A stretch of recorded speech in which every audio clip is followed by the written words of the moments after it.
Hi guys, thank you very much for joining us today.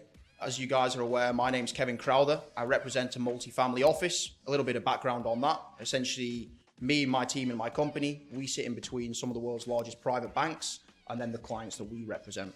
So we manage the money, manage their strategies, provide all the investment advice over and above providing the financial planning, the holistic financial planning, wealth structure alongside that.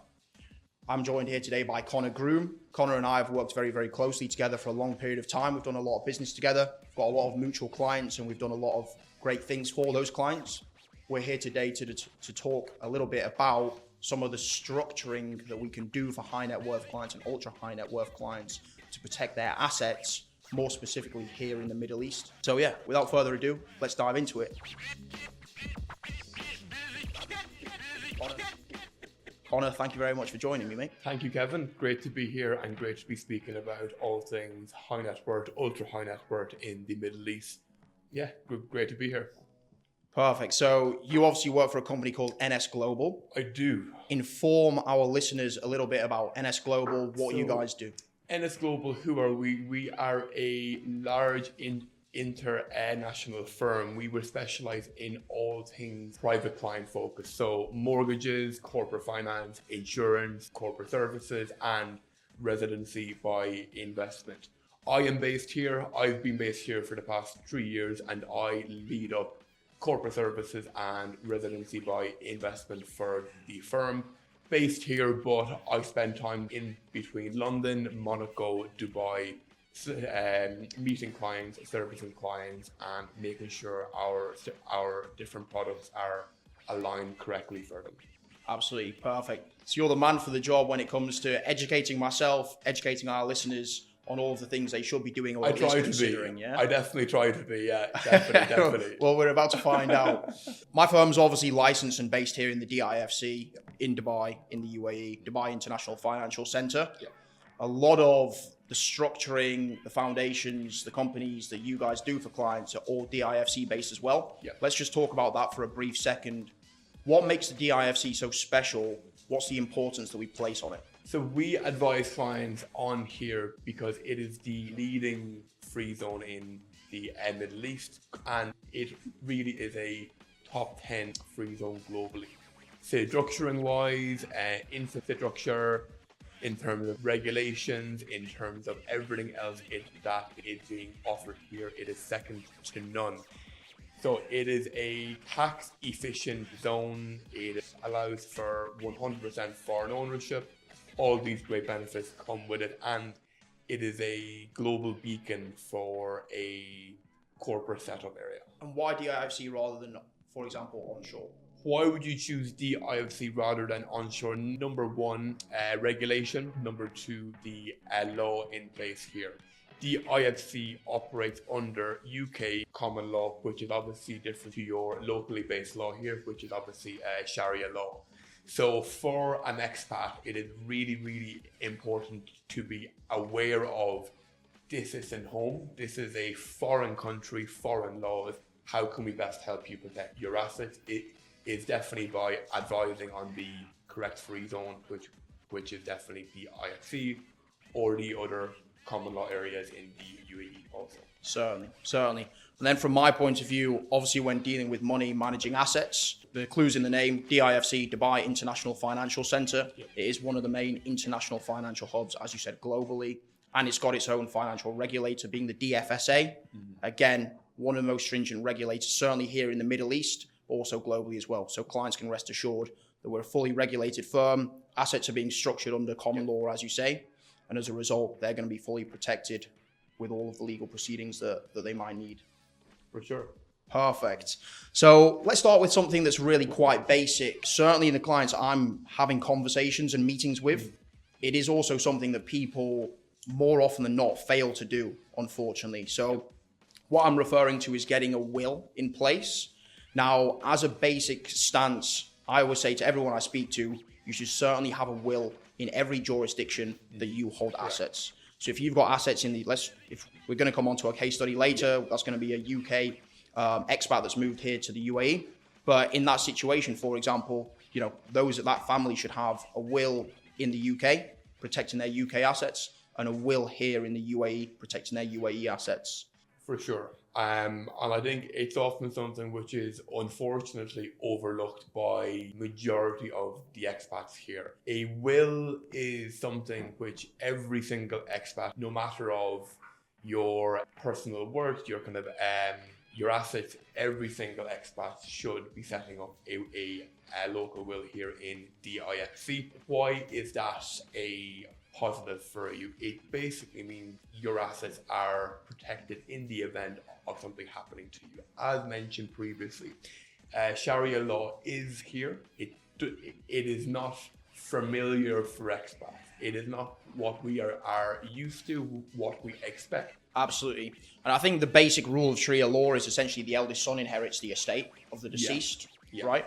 So again, for 9 out of 10 expats, that's not really what they want. They want to spread their assets evenly to all of their children, or leave their assets to the wife or their girlfriend, or their loved ones, their beneficiaries, as per that choice there. So on that point, Kevin, I think you have to kind of find is that it isn't only for making sure assets are being adequately managed. It's to be making sure they are avoiding a family conflict going forward. Should there be a dispute over land, over stocks and shares, we want to be adequately sure that a family conflict is just null and void in terms of the long-term succession planning, which we do believe the adequate, I'm going to say the word planning, can definitely enforce. Yeah, without a doubt. There you go. So anyone moving to the UAE, or if you're in the UAE with meaningful assets to your name that you want to make sure are going to be passed to your loved ones as per your wishes, there you go. When you get here, it's as important as everyone knows. Get your Emirates ID, get your visa, open your bank account. The next thing on that list really is go and get a will. Conor, before we move on, just touch upon why a DIFC will specifically. I know it comes down to common law and the treatment of that. Just talk about that for a second for me. So why specifically a will in DIFC? It is designed for expats. Under common law, it basically means that you are familiar with it, your assets can be managed correctly, they can be passed on correctly under England and Wales common law, which is more familiar to the wider expat. We want people to be here to be adequately protected in the event of something happening. Certainly. There you go. And again, to reiterate that point, a will should be for each and every individual with assets, irrelevant of net worth. So coming on to something which is a little bit more, I guess, niche to our listeners, which is your high net worths, your ultra high net worths. Yes, a will is certainly an absolute necessity, but let's go a little bit above and beyond. Let's get into the nitty gritty of proper financial structuring and planning for people with businesses and assets that they want to protect, and again, ensure they're doing the appropriate legacy planning. What are the key differences or key benefits of using a foundation versus just a bog standard will? UAE Foundation was introduced in 2017, and it has quickly become the structuring tool of choice for all high net worth and ultra high net worth entrepreneurs and business owners and families in the region. Foundations are available for everybody, both Muslim but also non-Muslim alike, so really catering for the wider market. What is it? A foundation is a self-owning entity. It is a orphan entity with no owner. It is a self-owning structure. Basically means that your assets are being protected completely. You've got a very, very solid base. It is also set up in a tax efficient region, allowing for clear management, clear succession planning, asset protection, all these great words which we love to help our clients with. For sure. And I think that's really the key difference, isn't it? It's a self-owned structure.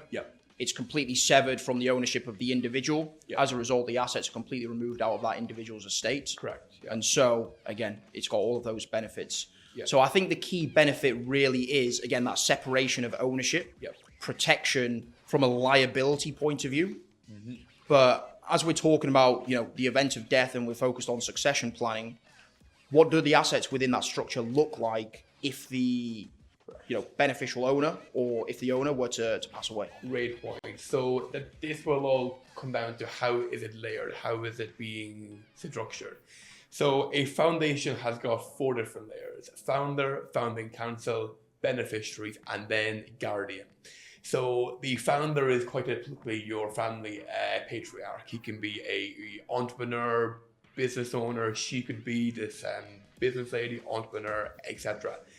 The founding council comes in next. The founding council quite typically can be your partner, your family members, your advisors, whoever you can see fit. Minimum of 2 members have to be on it. Beneficiaries can be ranging then family members, children, family, friends, charities. You can really decide from there, where do your assets go. The guardian is the person who will enforce the founding council's authority on how the assets are managed. This is optional. However, a lot of people do definitely take it as a safe-proof method of keeping your wishes aligned.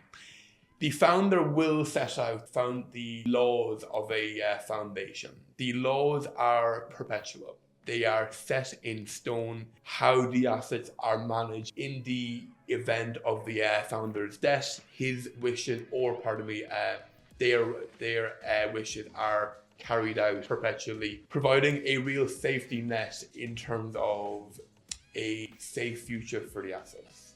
Yeah. Perfect. All that will definitely tie into who the asset allocation and where the assets end up. And I just want to cover off a point as well. In the event of the death, Yeah. because it's its own entity, that entity will continue to exist as it is, and the assets will stay within that entity as they are as well until otherwise, right? So the assets themselves will be aligned as per the foundation council, which is being governed by the foundation laws. So it's all being put through the same system. Yeah. The actual foundation itself will never cease to exist. It's a long-term, long-standing entity which will hopefully outlive all of us. Generations, it's a right? Generational wealth planning entity. And that's something I think is really, really important compared to a will, right? Yeah. Which is essentially, it's a one-time document. It's executed as it goes through probate. The lawyers take care of that. They distribute the assets. Correct. And then from there, those assets are then controlled and free to be used, spent, disposed of as per the new owners of those assets. And I think so that's Kevin, a really key thing. That comes around to the word power, control, management. So the founder really has the long-term generational management of his or her assets, really focusing on, we want this to happen, this is going to happen, and this is how we are going to emphasize this, how we are going to act. We've had certain clients of ours who have made very specific requests and they have been approved, and it's great to see how a person's real wishes are being carried out in full. It's really, really good to see. For generations long after they're gone, to enforce them personally themselves, which is very important. Let's just address as well how diverse a foundation actually is. Because again, we're not just talking about the family home going into a structure. We're talking about working, operating businesses. Yes, the family home as well. We're talking about not personal, but bank accounts, investment accounts. All this broad, range of assets can go into a foundation and be governed as per the wishes of that. In essence, it is a personal wealth tool. That is what it was designed as. Primarily speaking, it was designed as a living will. It's a living entity which is able to enter agreements in a business sense. So it's another tool for you. The foundation itself can be used in a corporate setting also. It can be used to house businesses. It can be used to house investment, stocks, shares. It can be used to house property. Really, it's so diverse. There is an hour-long podcast now isn't enough to be really getting into everything for it, but we can certainly give it a good go now. There you go. And we've very much covered off the succession side of things there. But let's not forget about the true benefits of utilizing a foundation and the structure whilst, an individual might still be alive. So the main one that comes to mind for myself is if you've got an operational business and you don't want yourself to be anywhere near that business in terms of liability. So in the event that business gets sued, if you stick that company within the structure of a foundation, it's another legal entity removing you from the personal liability of, anything unforeseen that might come your way. And that is so important, especially for high net worth and ultra high net worth clients that we're talking to. It is very much about liability and protection. Also multiple businesses, right? Yeah. If you hold multiple businesses in your own name and one gets sued and that the liability comes back to yourself, then they can start to claim on the assets of your second business.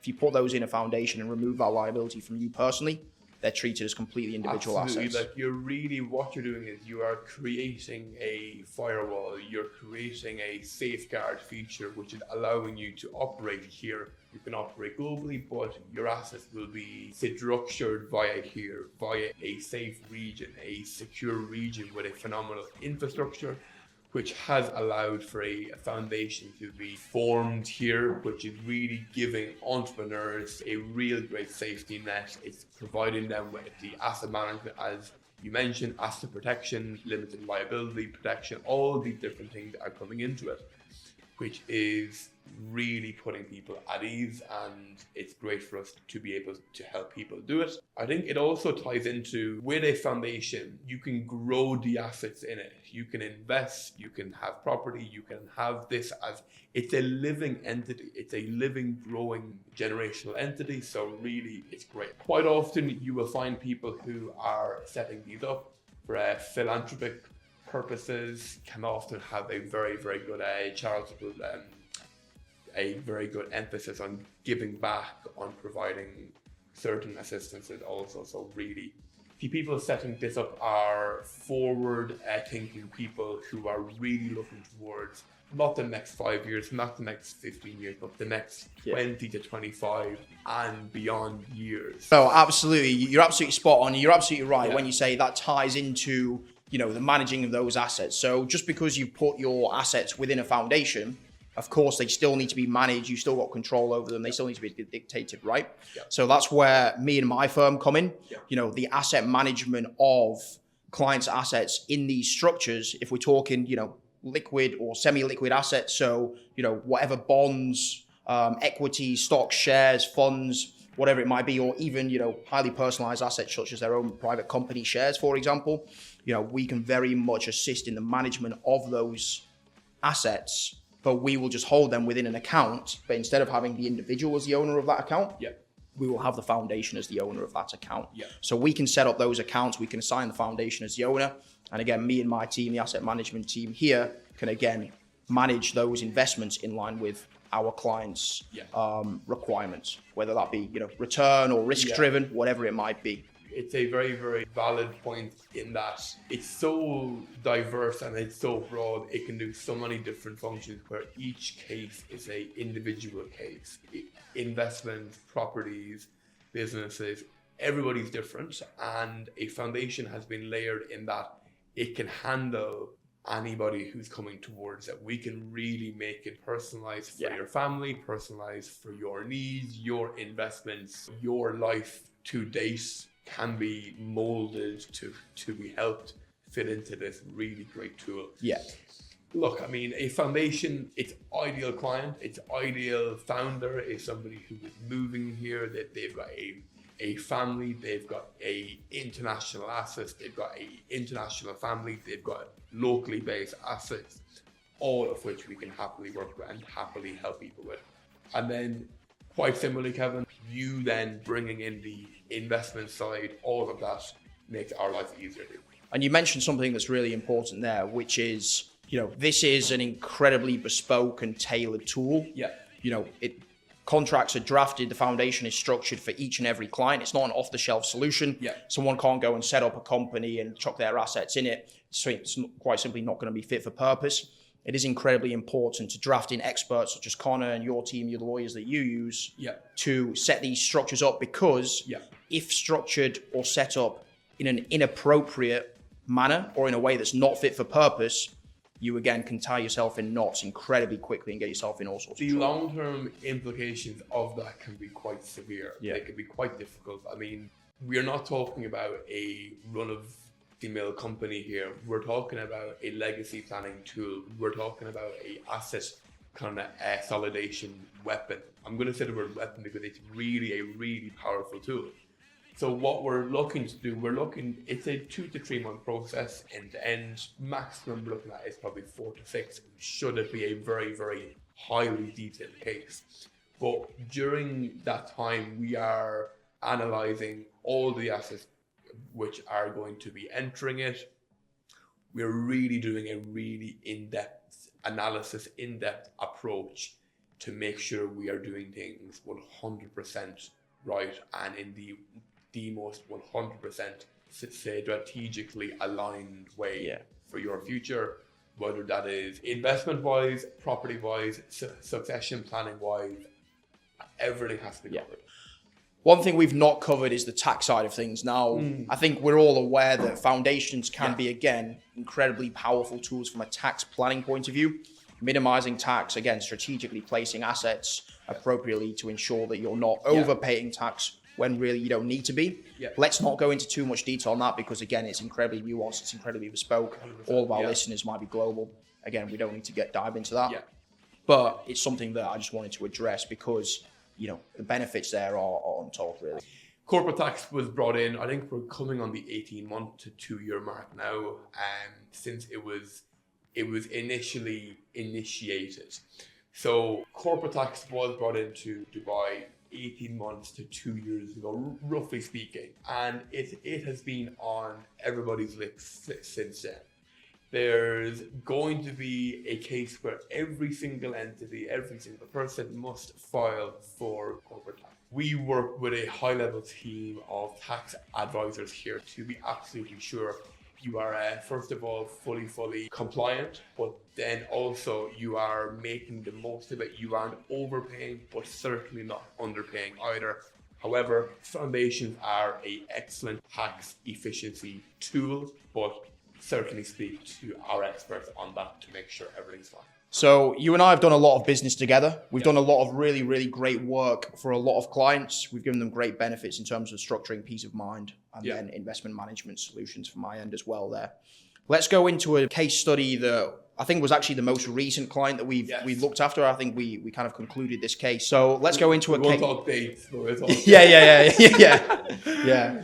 I think it really, really showcases, you know, the benefits of the services that we can do and also the importance of, you know, properly structuring and managing your assets. So in this example, it was our husband and wife. They were in the UK, very successful business owners. The husband managed his own business. It was a management consultancy business. And essentially they employed yourself and myself for our services because they were looking to make the shift over to the UAE, moving from the UK, again, severing ties there, shifting the business over to the UAE, assistants shifting themselves personally over to the UAE, and as a result as well, making sure that their personal assets were being looked after appropriately. So let's start right at the beginning, which is essentially the shift of the business. Now, I know that you assisted and you did some great work for these individuals on setting up the business in the right free zone here, which again is a complicated and completely separate topic in itself. But talk a little bit about the shift of that business. The structures that you put in place, which I believe was the operational business, and then it was the holding company, and then it was the foundation over and above that. So you laid that perfectly. And then again, I'll talk about the side of the personal assets, which is where we really started to add a lot of value. Yeah, absolutely. I mean, this was a really great case in that it covered so many different boxes for us. So really, it was I'm going to say the word blueprint on who we want to be attracting to our services here. So Mr. and Mrs. X and Y, let's just call them that for now. They were a UK-based couple with 2 young kids who I believe were 7 and 9. So they were in the early kind of years. They saw the UAE as where they envisioned their family being, business being, for a real benefit of tax benefits, absolutely. However, also then the safety, security, which comes for families here in a really excellent region and city. To begin with, what did we look at? Point number one was their family, first of all. So they were looking to purchase a property here. Property's fine. We have got lots of different partners. From the business side, we were absolutely looking to have them in a really respectable free zone, which would have them fully set up, which would allow them to continue their international business. So the husband had grown his management consultancy to a rather large firm over a 5 to 10 year period. Really great business line. What he was noticing was his clients were more and more internationally based, and he was having to operate from London, which was then causing kind of headaches for him in terms of the different time zones, etc. From a business point of view, from a family point of view, but also from a tax planning point of view, he viewed Dubai as where he felt he could grow the business most efficiently.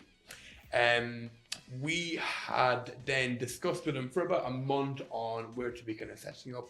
We eventually boiled it down to a free zone company setup was going to be the most efficient for him. Under his setup, his whole family visas were then subsequently issued. So really giving him the full kind of family spectrum on that. The consulting company was then also formed and licensed, and it was also then managed via a local banking system here. So great for him that way. What we decided to do then as part of his long-term kind of vision was a family holding structure which would allow him to have his assets managed correctly while here. So from the top down, we went for a foundation, number one, a holding company beneath that, and then his operational entity, which was a business then on the bottom layer. Into the holding company, there was assets such as his house, his investments, his operational company. The foundation sat on top. Now, the foundation really acted as the governing body for his assets. It really allowed all of his assets to be centralized in the IMC, giving him a real sense of security that way, common law regions, and really just giving him and his family a good grounding. And you've touched upon it as well. So as part of the structuring of his overall wealth, the property, the main family home that they purchased here, because they sold their house in London, I believe it was about £2.5 million worth of property. They sold that and wanted to purchase here. So when they purchased that property, we purchased it in the holding company's name. Again, from that liability point of view, giving them protection in case of the event of the example I used earlier, for example, someone trying to sue him. Again, the assets aren't held in his name. Where me and my team came in was a lot of the work we did was in relation to moving his assets offshore. So again, really successful. They'd accumulated a lot of semi-liquid assets, shall we say. So, investments held in personal names, in general investments accounts, pensions, bank accounts, ISAs in the UK as well. Given they had no intention of going back to the UK, there was really no need to hold these assets in a taxable jurisdiction, paying capital gains tax, paying corporation tax, so on and so forth. As a result, we shifted those assets. We opened an account in the Isle of Man, which is an incredibly highly regulated jurisdiction, and of course, incredibly tax efficient. There's no capital gains tax, there's no corporation tax. So it makes sense to move those assets into that tax efficient jurisdiction. We opened investment accounts for him with private banks that I'm not going to mention here, and quite simply shifted the assets across. Now, myself and my team, we sit on that account as the investment manager, the investment advisor. So we run the strategy and the investments in the portfolios on those assets in line with their requirements. But again, the key thing here is instead of continuing to hold those assets in his name and in his wife's name, we put those in the name of the holding company, again, ensuring that layer of protection and also ensuring that all of their assets are properly structured for the long term, again, in the event of death. Absolutely. These sorts of scenarios. And I think a massive kind of point on that is this was a excellent case because they were physically moving their entire life offshore abroad to a really, and being able to fully manage their assets in tax regions, Isle of Man, UAE, really giving them the absolute best of what they could be offered and in the long run, it's only going to get better for them, more efficient, allowing for greater growth and a very happy family living in the Middle East. Yeah, exactly that. One thing I've not mentioned there as well is the pension side of things. Both the couple held UK pensions. Naturally, UK pensions are actually an incredibly efficient succession planning tool. So we've left those in the UK. Obviously, there's no capital gains tax being paid on those pensions. But when they do come of age, when they become 55, they can access those pensions because they're here in the Middle East where there's no income tax. They can actually withdraw the assets entirely tax-free into their personal names as cash. As a result, as and when they do that, again, we'll be looking to take those assets, put those into the account with the private bank, ensure that the assets are structured and also moved into the ownership of that holding company as well. But for now, some really great work that we did very recently for a couple of clients. And again, I know your firm are very, very big on the ongoing service. We certainly are as well, ensuring, again, that we're checking in, ensuring they're happy with their assets. But they've got complete freedom and control of those assets as well, right? So if they need to withdraw, buy an investment property, whatever it might be, or as the business continues to grow and they start other businesses or purchase other properties, again, we can continue to use the exact same structure that we've put in place on day one to make sure that they are being looked after and structured for the long term. I think it's a very, very good point in that this isn't a one-hit wonder where we meet them on day one, we sell them a foundation, a company, and then we say bye. No, this is a long-term management. It's a long-term partnership. It's a long-term relationship which is being fostered. It's being built on year as our clients' footprint here grows and expands. So really, very, very, very, very great case, great people, and I'm sure we will see a lot more of them over the coming months and years to come. Well, Conor, thank you very much for your time. I think we've given our listeners a lot of great information, some great insight provided by yourself there on the benefits and how to go about utilizing these structures and the key, scenarios in which they start to become useful. We started off very basic, the importance of a will. First and foremost, don't even think about it. Go and get yourself a will set up. If you don't have a will set up, I myself personally can assist, Conor can assist as well. We can get that in place in a matter of days and make sure that you've got that taken care of. But, really, when it comes to these much, much more complicated cases, a will quite simply isn't going to be fit for purpose. We need much more powerful tools. A will, Kevin, is something which, as has been said, every single expat should have. Yeah. No question, no doubt. Then when it comes to your larger families, larger entrepreneurs who have a wide-ranging assets, who've got wide-ranging business interests, investment in investments also, we should be looking at the bigger picture, which is how do we consolidate them, how do we grow them, how do we manage them, and which is where there is a lot of options here, which I am happy to advise on, as are you also. So look, very, very happy, and thank you for having me on. It's been great. Super. Perfect. Conor, thank you for your time. Look forward to continuing to work with you, mate. Cheers, Kevin. Great day. Super.